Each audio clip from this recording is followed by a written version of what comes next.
UK, China feud escalates in media clash. Beijing is threatening unspecified action against the BBC.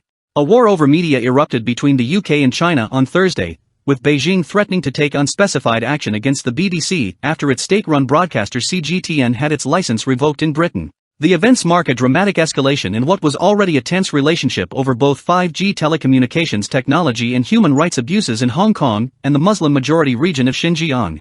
British media watchdog Ofcom was the first to strike on Thursday, saying that it had taken the decision to withdraw CGTN's license over the broadcasters' and audience's rights to freedom of expression. The British decision was based on British broadcasting laws that license holders must have control over their service, including editorial oversight over programs. In addition, license holders cannot be controlled by political bodies. CGTN had earlier been accused of broadcasting one-sided coverage of pro-democracy protests in Hong Kong protests and forced televised confessions in show trials involving foreigners. Beijing responded almost immediately by demanding an apology from the British broadcaster, accusing it of running fake news and covering the coronavirus pandemic, as well as ideologically biased reporting about Xinjiang. China urges the BBC and its Beijing bureau to take concrete measures to eliminate the negative impact of its reporting and offer a public apology to China on its China-related fake news, the foreign ministry said in a statement.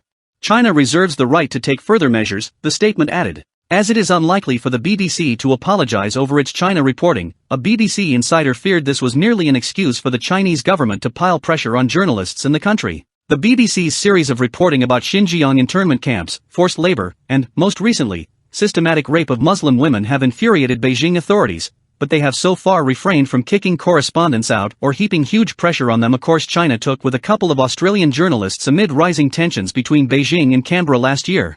Peter Dahlin, a Swedish activist who lodged multiple complaints about CGTN with Ofcom, said it was common sense and a well-known fact that CGTN was ultimately steered by the Communist Party.